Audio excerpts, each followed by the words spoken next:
Hey guys, Will here. I am finally back from GDC and I had a phenomenal time. I got to meet a lot of like-minded people. I absolutely had a blast trying all the new and latest games that are out and available. And I think the overall energy of the whole entire convention was high and amped, and I was all for it. So while I was there, I had the opportunity to be able to attend a lot of the talks that were happening. I was also able to go around and network with a whole bunch of people as well. And then the reason I was there was because I got an opportunity through Unpub and Gamescape to be able to showcase Ugly Pickle in the proto spiel section of the board game area that was there.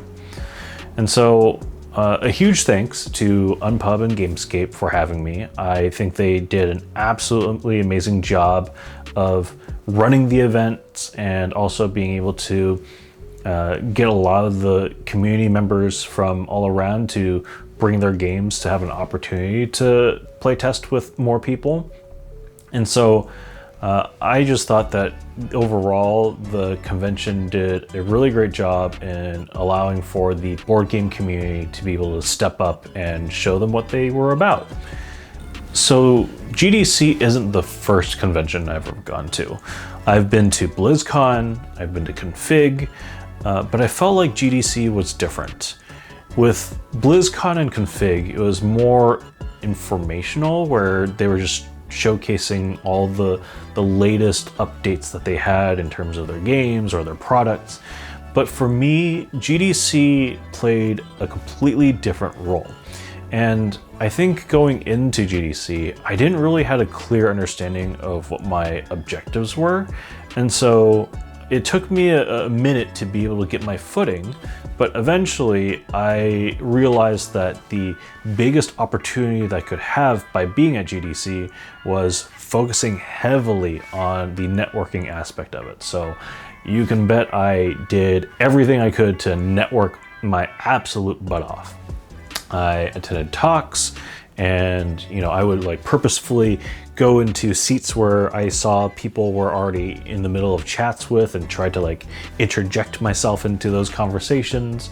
And so I was able to do really well in being able to just find conversations and try to eventually create those LinkedIn connections that would maybe help me down the line in the future.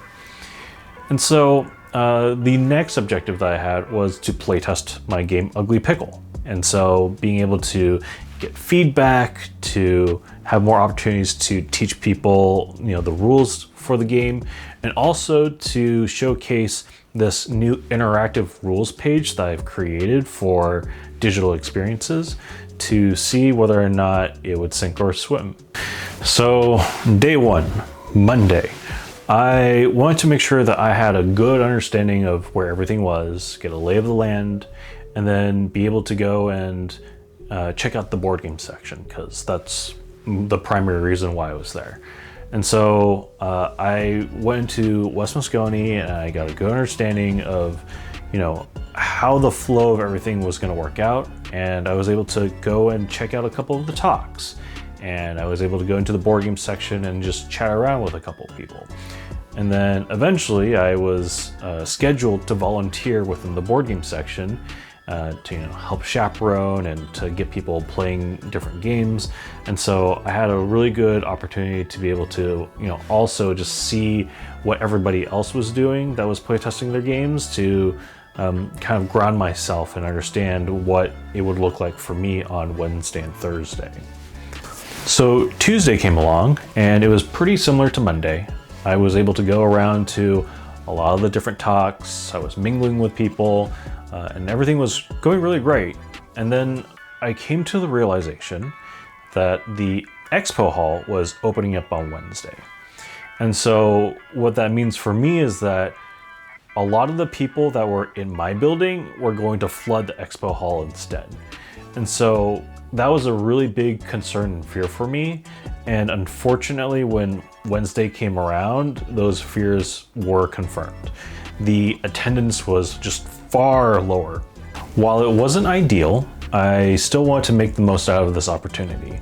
And so even though there was a low attendance, I still got my whole entire setup ready, and I tried a couple of new things. I tried testing for multiple place test sessions at the same time, which required me having to go back and forth quite a bit between the two sides of the table. And then also testing out this whole interactive instructions guide that was on my iPad.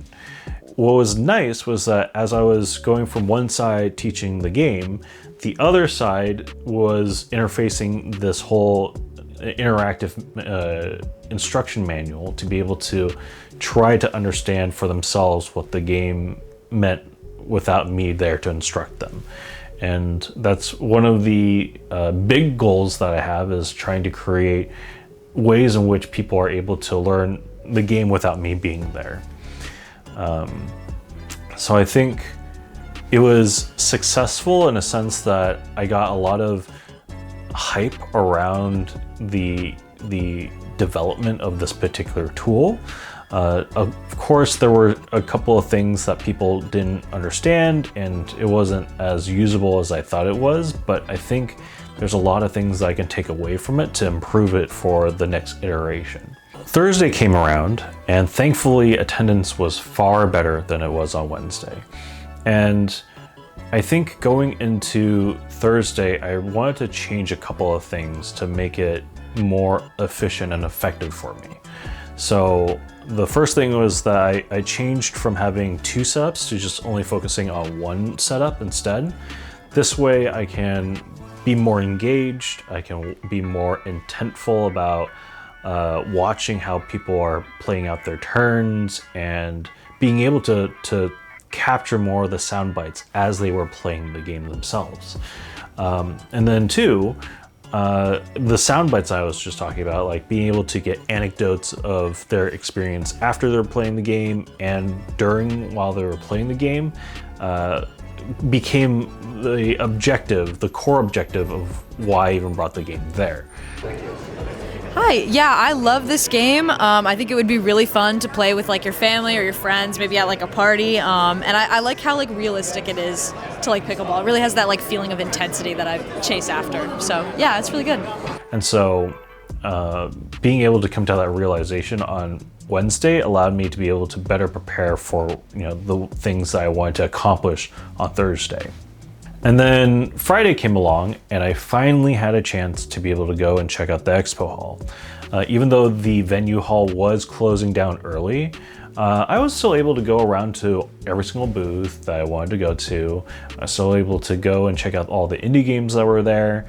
And overall, I was really impressed by the setup that they had. I will say that it was very heavily focused on AI, and so eventually they all kind of blurred, and it just kind of like felt like the same thing that they were trying to introduce for every single product.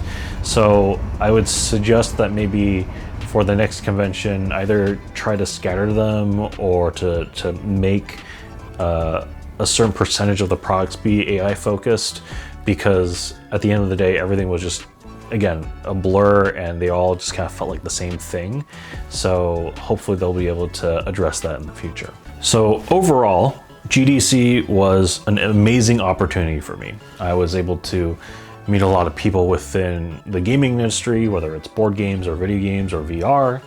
I was able to playtest my game and get a lot of great feedback and anecdotes, and especially those crispy sound bites. And I think being able to have great conversations with people allowed me to feel the energy and to revitalize the efforts that I've been pushing on my own. And so hopefully I'll be able to go to more conventions in the future to showcase Ugly Pickle, and to be able to learn more about what's happening within the industry. But yeah, I think some takeaways that I have is to look at the schedule very closely if you have the option to choose what days you're going to be able to showcase your game. So definitely try to not have your showcase be at the same time as one of the big events that's happening during the whole entire convention. That would probably be a smart move. So as a follow-up, I'll be posting videos from the playtest session to showcase some of the full matches that happened. And I'll also be iterating on the interactive website. And hopefully I can add in a CMS integration. And so hopefully that can allow for other board game designers to be able to utilize this platform as well. And ideally, I'd love to be able to look for the next convention to sign up for. But if you enjoyed the content that I showed here, please follow me on Instagram and at YouTube at WBEE-studio for all the latest and greatest for me. So thank you so much for your time, and thanks for watching, and hope to catch you around.